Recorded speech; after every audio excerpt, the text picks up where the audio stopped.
the Old Spencer.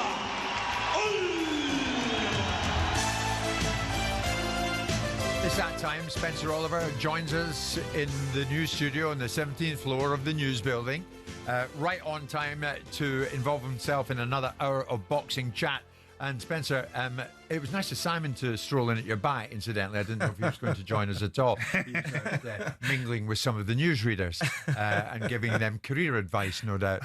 But good to see you, Spence. How are you? Good to see you, Jim. Yeah, very well, thank you. Good. Spencer, here we go. And Simon, when you think of it, we're into the final quarter of the year.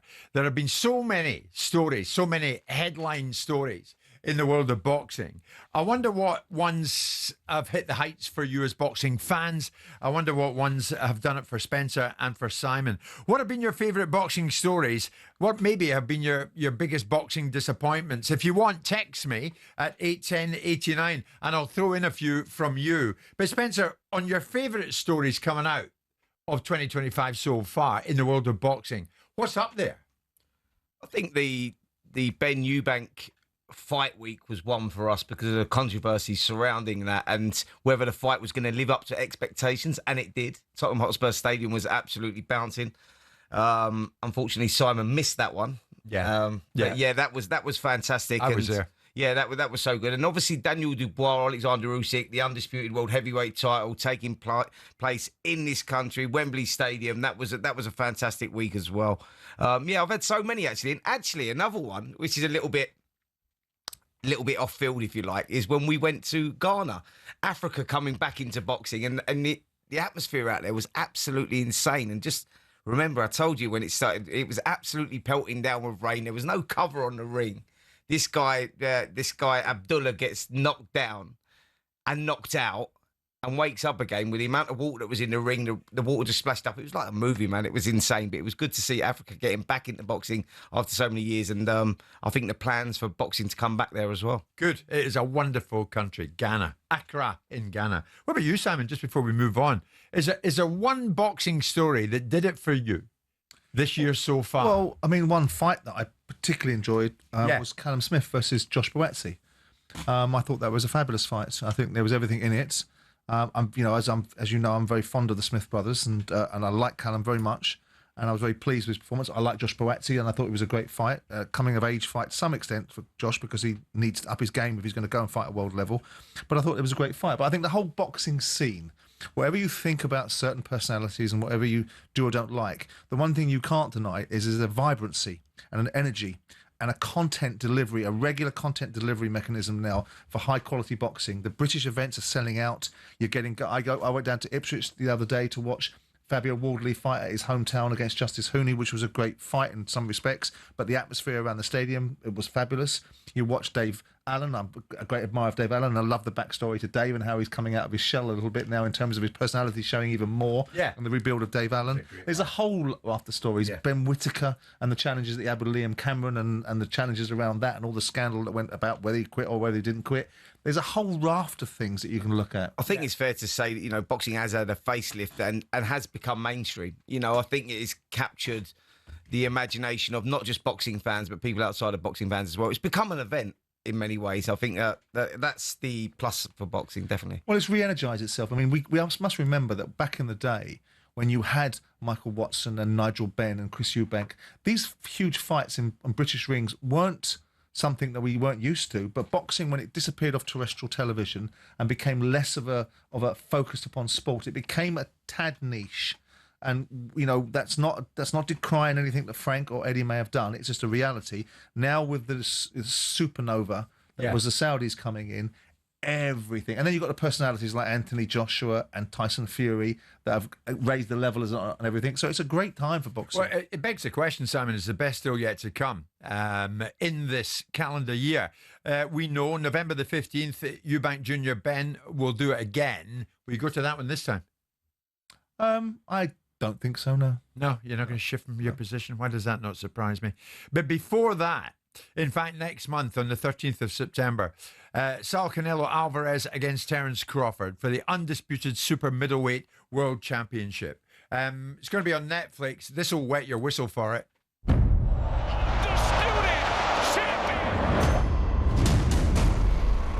Every once in a while, the impossible becomes improbable. The birth of a new legend. King Canelo! They don't come around every day. Omaha, Nebraska, Terence, Crawford! They take time, find their place. One step, then another. The punch leads to purpose. Fighting out of Omaha, Terence. And when purpose consumes everything else, that hunger becomes fate. Now what was once improbable becomes inevitable. Two legends from different corners of the world both share the same story. But only one will walk away remembered. Undisputed super middleweight champion of the world. That every once in a while now becomes once in a lifetime. Oh, just a bit, isn't it? Fabulous. Terence Crawford, 41-0, 31 by knockout. Canelo Alvarez, 63 fights, drawn 2, lost 2. And of the wins, 39 by knockout. What's going to give in this, Spencer? This is the best fight in boxing, bar none. You know, we've got two of the best fighters in the world. And Terence Crawford trying to do what no other's done before. A 4-division world champion. And, you know, jumping up from light middleweight now to super middle, trying to achieve the unachievable against Canelo Alvarez, who is pound for pound. Can he do it? I think he can. I think that this guy creates history. Terence Crawford is that good. You know, I've always said it. I think that he lives with any welterweight. His best weight really has been at welterweight. He lives with any welterweight in any division for me. And that's including all the greats. You know, you're going back to your Roberto Durans, Sugar Ray Leonards, all those guys. I think that he is that good. And we find out in September. It's going to be a fantastic fight. It is, Simon, once in a lifetime. And this is one that everybody's going to be focused on. Oh yeah, I mean, I've just been reading the big feature in the Rig magazine. They've got a whole Rig magazine that Turkey now owns, all on this fight, and it's really quite interesting to look through all the dynamics of how people first saw Saul Alvarez and what they thought of him to what they now see him to be. The fascinating thing is that the difficulty that most people would put to Terence Crawford is the size element of things.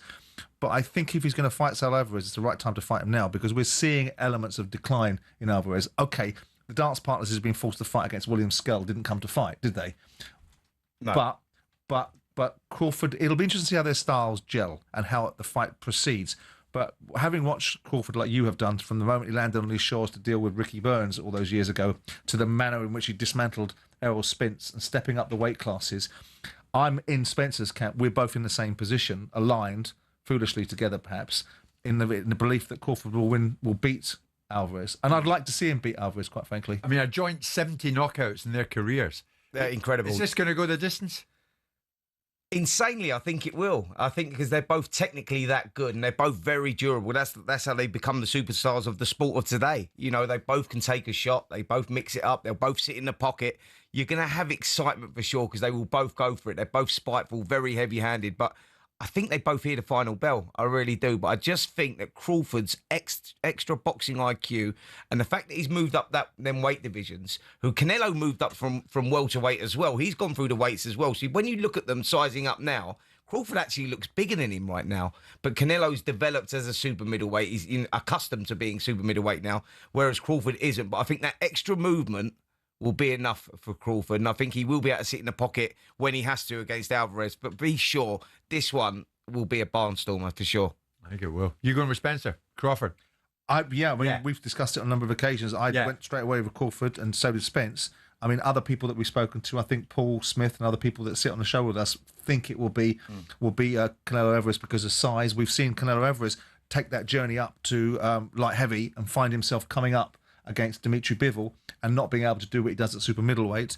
I just think that Crawford is such a fighter of such stature and competence that he might just be the kryptonite to Saul Alvarez. Can't wait for that. 2 weeks away. When we come back after the short break, we're going to reflect on what was an absolute classic fight between two very good British fighters. That's next.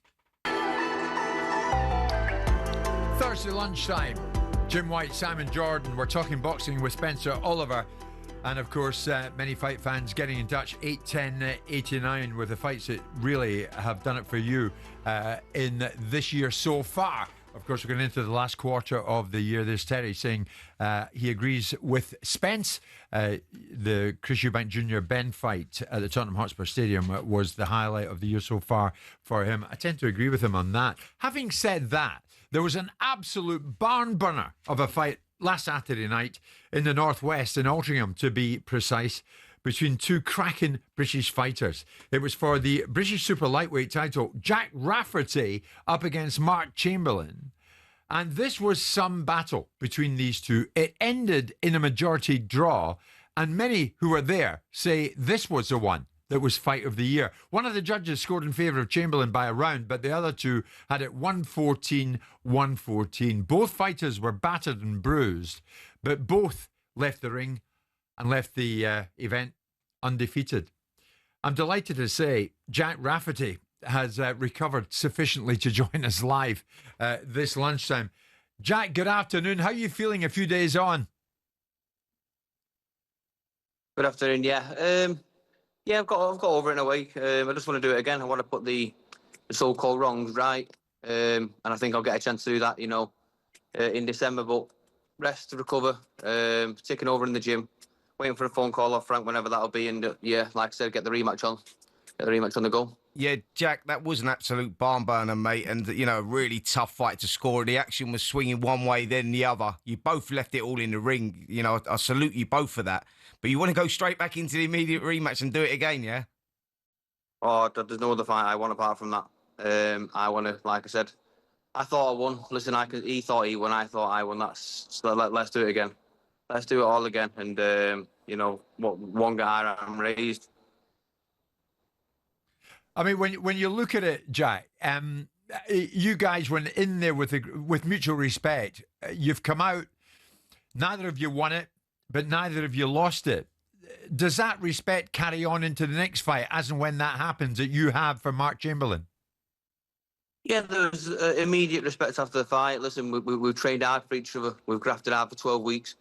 We've got ourselves in top shape, strong, fit, ready to fight. Listen, we give a hug, appreciate each other's hard work. And like I said, it's back to normal now. Whenever that date will be, maybe the back end of the year, hopefully. It's back to business. And like I said, I'm a man of my word. I'll shake anyone's hand, but in between the business, it's business first. Then I'll shake his hand after that.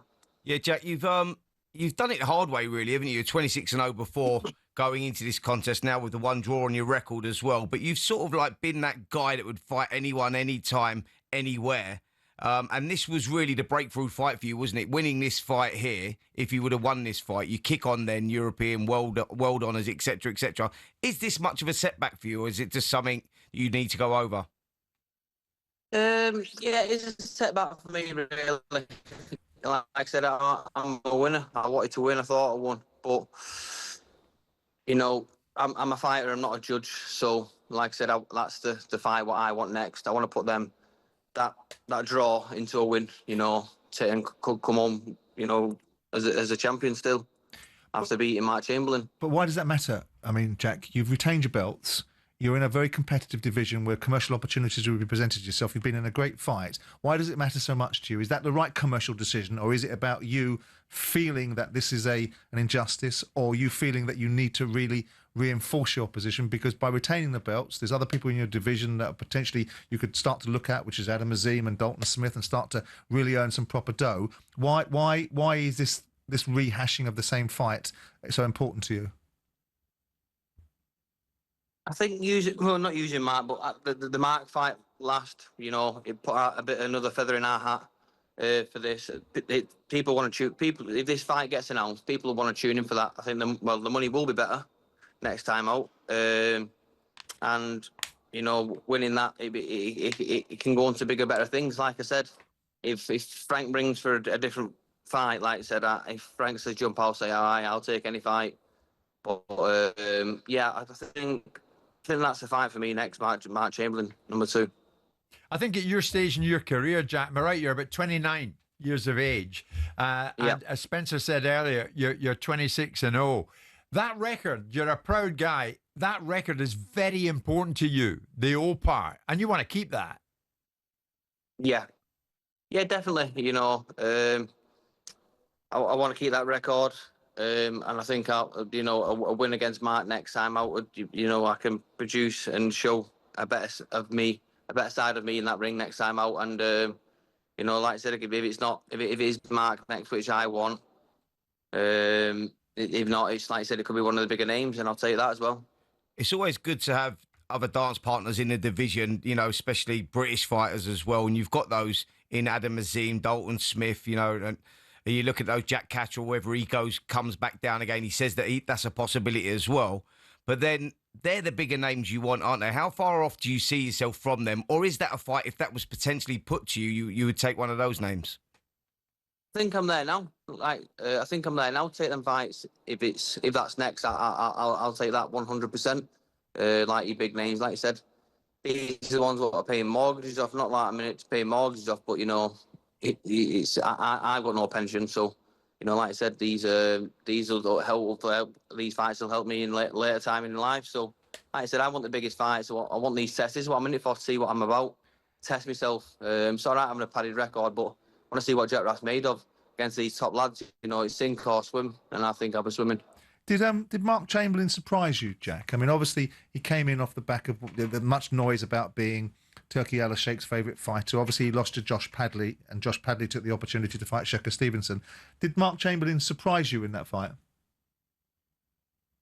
No, I think he surprised himself. I think fair play to him for staying in there. There's some, there's some rounds there, but 7th onwards, I thought fair play to him staying up, and 10, 11, and 12, his eyes were a mess, and but I think he surprised himself more than anything, and yeah, probably it's all right me saying it now. I should have got him out of there because he would have, could have, should have in it, but I didn't do.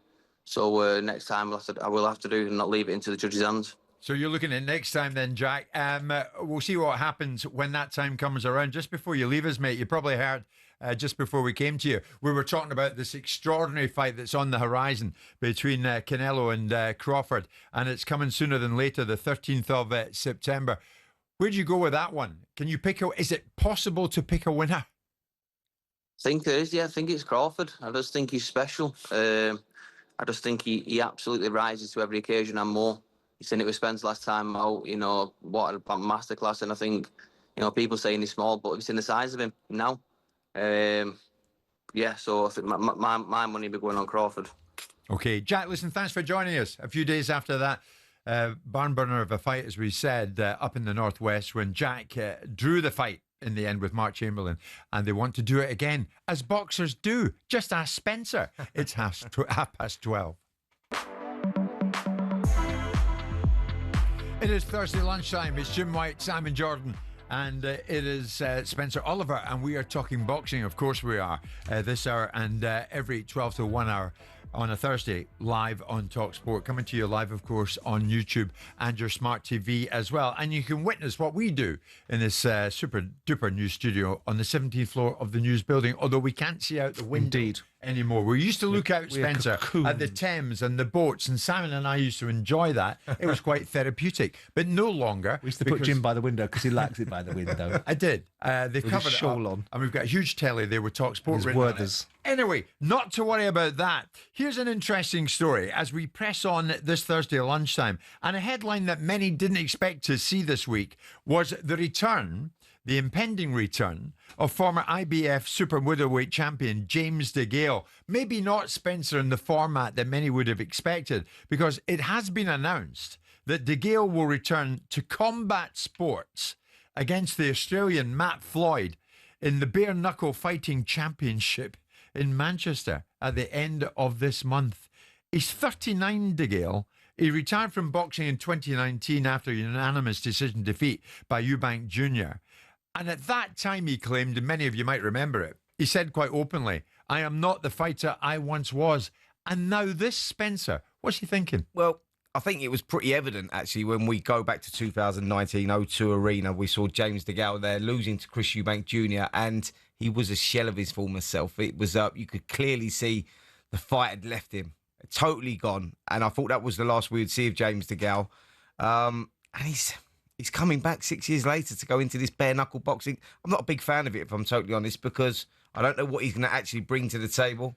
I'm not a fan of this particular bare knuckle fight. No, not of James coming back. Sorry. What about Paulie Malignaggi, who's doing the same thing? I'm not a big fan of it. I just think that the ex-world champion fighters leave with a legacy, that have had unbelievable careers. James DeGale, former gold medalist, he was a world champion who was in some memorable fights. That draw that he had with Badu Jack. The narrow loss. Andre Durrell, that won the world all of title. those. Lucien Boutte. And you look at that, Simon, and you go... He's not in favour of this, but he was quite in favour of advocating for Mike Tyson being wheeled in a wheelchair to fight Paul. He wasn't in a wheelchair. He was actually walking out. He was on a Zimmer frame.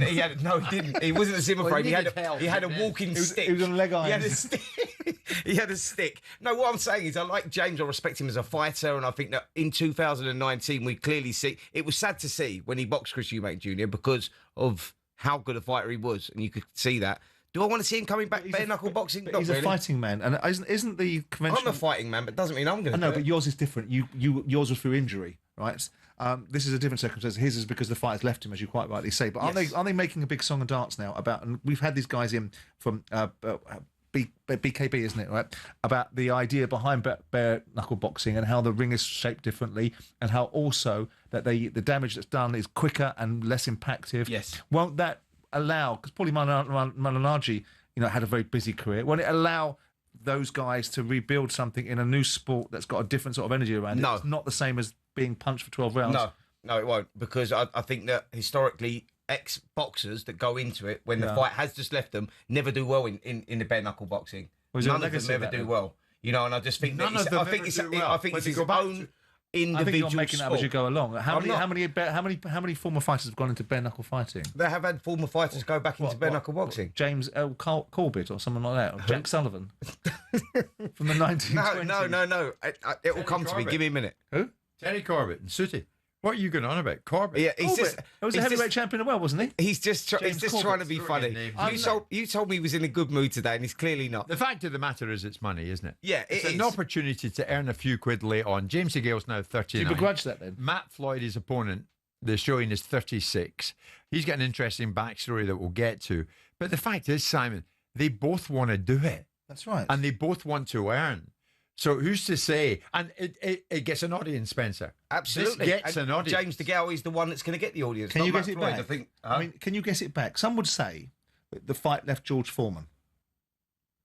Yeah, George Foreman came back 10 years later and won a world title. Is it once it's gone? Your point is when something leaves you, that animal instinct that you guys have to be fighters, that different mindset. Once it's gone, it's gone.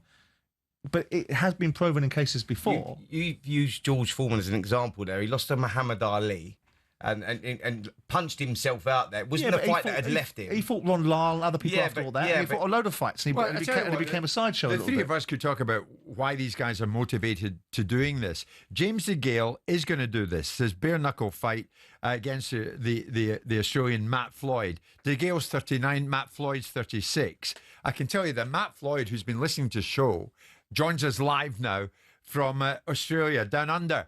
Matt, good afternoon to you. It'll be good evening to you, is it? Yeah, it's about, I think, 6:30 at night. How are you? We are good. Listen, we're talking about this bare knuckle format fight that you're going to have with James DeGale. You're both, of course, former boxers, and now this. So it's a simple question. Why are you doing it? I'm still a boxer. I just fought Shane Mosley a couple of weeks ago. I'm doing it because I was talked to about this 6 weeks ago, and I took the fight. It's James DeGale. He's a gold medalist, former world champion, and I want to fight the best in the world, and that's why I'm doing it. I got given a good opportunity. I think Connor wanted me to headline it too, and I'm good with all them. And before Spencer comes in, this transition from going to what you were previously, a boxer, to a bare knuckle fighter, we've been talking about what's involved in doing that. How different is it? What have you got to get used to do that? It's completely different, man. It's completely different to boxing. It's a different sport for a reason. It's two different things completely. I'm doing all my training's completely different to what I would normally do. I was, normally getting ready for 12 3-minute round fights in boxing. Now all my training is completely different. You got to be first. Everything's got to be different. It's 2-minute rounds, different mindset. Everything's, different. So, Yeah, but Matt, it suits me. Matt, that's what I was just explaining to Simon. I said, you're a current boxer, a guy now that's, just getting into the prime of his career. That good win over Shea Mosley last time out, who is well past his best. But I was talking about this being a different discipline. That's what I was trying to explain to Simon. When you see an ex-fighter who's clearly at the end of the road, you don't want to see him going back into a combat like bare-knuckle boxing because it is a different sport. It's tough, and that is not a place to be when you're, many would say, a washed-up fighter. Am I correct? I'm very surprised he did it. I know he wanted to box with me too. I thought he was just doing it for promotion, to get a boxing fight, to be honest. I'm, all fair play to him for actually doing it. Hopefully I don't hurt him too bad. I'm a fighter first, probably before a boxer. I'll be always trying to show the world that I'm a great boxer. I believe that I'll beat the best of boxing too, but bare knuckle, everyone has always said it from day one. It suits me better. I hate, as much as I hate hearing it, but here we are. At one stage, Matt, you were going to go in against Tommy Fury earlier in the year. That didn't happen. Why was that? Because he's we're still talking about fighting right now.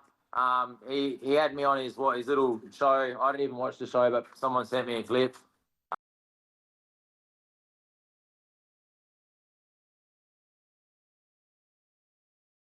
Well, we made him a really good offer just recently. The team gave him a good offer, and he said what he wanted. We agreed. We said yes to everything. And even now, we agreed to everything. And anyway, it's just a nightmare. But hopefully, I don't know, man. If he wants to fight or not, we'll see what happens. Is there a danger for you, Matt, that by mixing the two disciplines, that it could compromise both of them to some extent? Because as Spencer is trying to introduce into the thinking that I know nothing about bare knuckle boxing, which wasn't the point I was making. I was talking about the fight left in the man rather than the actual discipline. Is it a challenge for you to go from boxing with gloves to actually bare knuckle fighting and then go back to boxing, or is your new direction now bare knuckle fighting?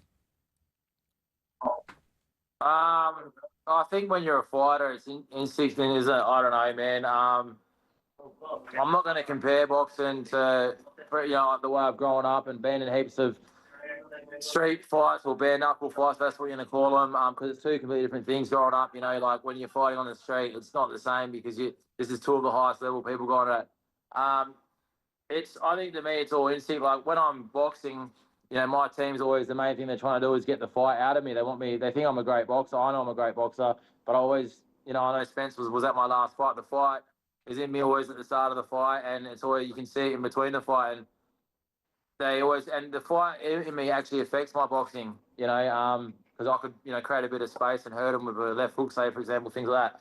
But my fight actually hurts my boxing. But here, it's just all natural to me. It's going to come natural. I don't think it's going to, be much worried for me changing from bare knuckle to boxing. I think it comes in sequence to me. I think it's actually going to be easier to go to bare knuckle, and it's going to be probably harder for me to come back to boxing again and undo all the good habits I've tried to create in boxing. Yeah, I think, Matt, the point I was trying to make was, mate, not about current boxers going into bare knuckle. I think Simon clearly misunderstood what I was talking about. I was actually talking about ex-fighters that were well past their best and should retire from any sort of combat sport. Coming back into bare knuckle boxing is not a clever thing to do. Hopefully Simon now understands that. Matt, I'm glad we get that all sorted out. When the time comes, Matt, and you go in against DeGale, we wish you well, my friend, and thanks for joining us from down under in Australia. Yeah, thanks for having me. Thanks a lot. Matt Floyd with us this lunch. He must be thrilled for the promotion of this fight that Spencer's described as a washed-up James DeGale coming in with nothing left to offer. Very much so. Very much so. Am I lying? I don't know. What, in the last fight against Chris Eubank? Absolutely. All the big names joining us this lunchtime, though. Here's another Roy Jones Jr. on the way. Stay with us. Boxing Update on talkSPORT with DAZN, the global home of boxing. Sign up now at dazn.com/boxing. Well, this Saturday, two former UFC challengers swap the cage for the ring. Darren Till takes on former MMA world champion Luke Rockhold in his boxing debut. Watch live Saturday only on DAZN. Meantime, don't forget, you can watch bare knuckle boxing right here on talkSPORT. Head over to the talkSPORT boxing YouTube channel next Saturday to watch the super middleweight clash between James Connolly and James Reffel live from Bristol. That's before the return of the Magic Man, Paulie Malignaggi, who fights Tyler Goodjohn in Leeds on October the 18th.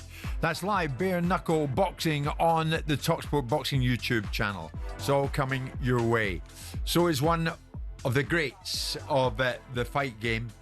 I'm delighted to say, with so much to talk about on the horizon, not least Terence Crawford up against Canelo Alvarez. That is in September, very soon to be upon us. I'm delighted to say this lunchtime we are joined by none other than legend of the ring, Roy Jones Jr., coming to us live from Florida over in the US, early over there this morning. Roy, hi to you. Thank you so much for joining us this lunchtime here in London. How are you? Good morning. I'm fine. How y'all doing? Y'all are doing fine here at this end. Mr. Jordan and Spencer Oliver sitting beside me here in our studio. Roy, here's the thing. Terence Crawford up against Canelo Alvarez is being billed as a once-in-a-lifetime fight, not just for these two, but for those who are going to watch it. And many millions around the world want to watch it. What's your thought about it? What do you think? I think it's definitely a once-in-a-lifetime fight. It's a great opportunity for both guys. Both guys are capable of winning the fight. I like the fact that Terence Crawford came up and waited to make this challenge because he had so many people that wouldn't fight him in his own weight class back down the way. It took him a long time to rise to his true prominence to where he really wanted to be. Now he's risen and got into that space, and now here's the biggest opportunity of his life. He came at 38, but still the biggest opportunity of his life. So I think both guys have everything to lose. Both guys have it all on the table right now. It's a beautiful fight for boxing. And I think the fans are going to enjoy it. Roy, you yourself jumped up from middleweight up to heavyweight, so you went through those ranks. How difficult is that one? And with Terence Crawford coming up, slowly through the weights from lightweight now up to super middleweight, can he make those adjustments? First fight at super middleweight, but I know the greats can do it. Has he the capability of doing it, and how difficult is that? Yes, he definitely has the capability, but it's going to be very difficult for him because of how far he's come up, and because, nowadays, to me, guys are a little bit different. So his true strength is the fact that he can change, fight orthodox or southpaw. That's one of his true strengths. I never depended on that as one of my strengths. I depend on my straight skills as a orthodox fighter. So having that being said, it's a little bit different nowadays than it was back then, but he definitely has enough tools to go in and make this a very competitive fight. And if Canelo doesn't fight the right fight, he could win the fight.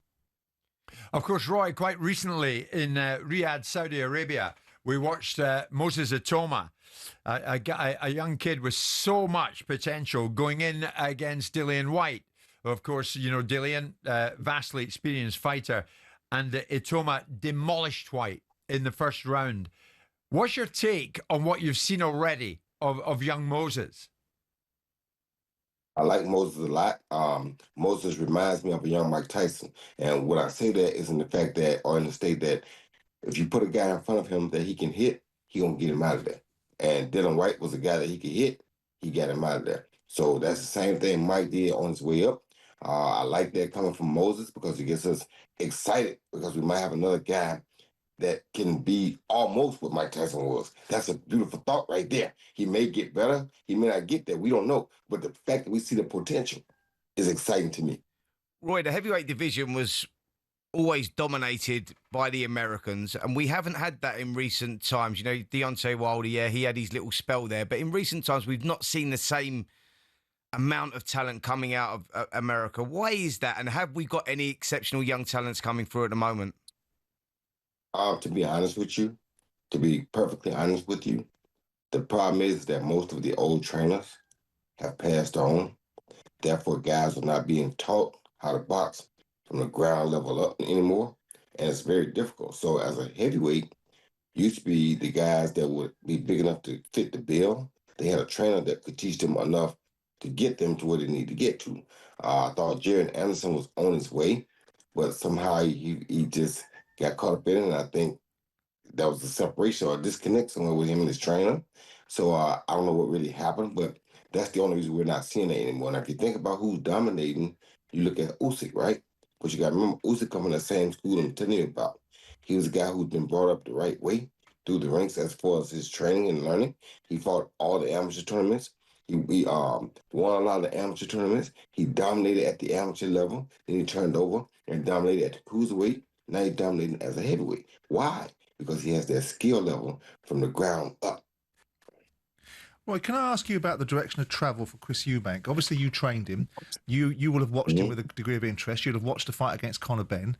I've always had this issue with Chris about not fighting for world titles and not developing the opportunities that I thought that perhaps his talent should have provided for him, and obviously hearing about how much money he's got. What do you make post his experience with you, the direction he's gone on, and what did you make of the first fight against Conor Benn, and what do you make of the direction that Chris is going in? I think Chris is going in a good direction for himself. I don't necessarily think that we should be allowed to necessarily, well, yes, we should, but here's the thing, man. The Mayweather era changed the game. Now the game is more about how much money we can make, not about who's the best fighter. And when they get into that era, you see, like right now, you see Tank opting out of fighting Roach again and choosing to fight Jake Paul for the money.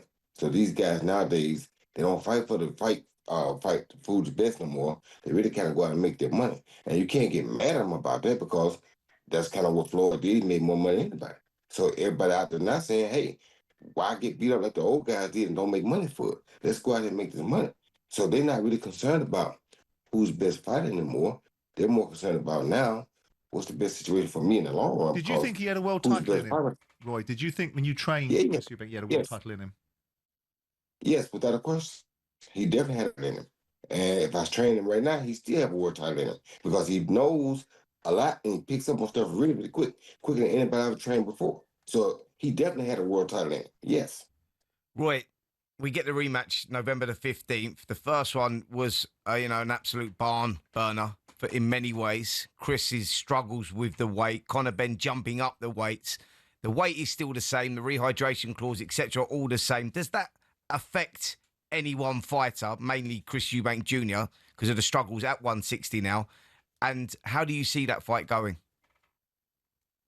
I don't think it really will affect him. I don't think he'll be no worse off than what he was his first time. As a matter of fact, he should be better off because his body's gone down and done it one time.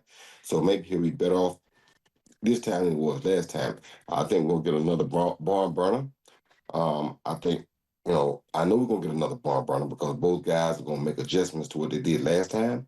And both going to come back this time even better than they were last time. So I'm looking for a barn burner for sure. Roy Jones Jr., great to speak to you. I've news for you, Roy. You're going to enjoy a very nice day of sunshine over in Pensacola in Florida. But the next 6 or 7 days after that, you've got heavy rain. So enjoy it today, Roy, while you can. I will. As a matter of fact, I might hop on a plane to the UK tomorrow so I can get some more sunshine. Good breath, mate. Good man. Well, we're here and we're waiting to welcome you. Roy Jones Jr., thank you so much for joining us. Thank you guys for having me. What a guy. All the big names. Roy Jones Jr., Spencer Oliver, Simon Jordan. It's incredible, Spence, isn't it? Jim Whyte. Oh, what? He really is a true great, is he not? Roy Jones Jr., wonderful. Indeed. Spencer, thank you so much. Simon, thanks to you. And thanks to everybody for the last 3 hours. It's Jim Whyte, Simon Jordan. Signing off for the week, Sam Matterface, Alex Cook will be back with you tomorrow from 10. Enjoy. We're coming up to 1 o'clock this Thursday lunchtime. On AM, on DAB, via the talkSPORT app and on your smart speaker. talkSPORT.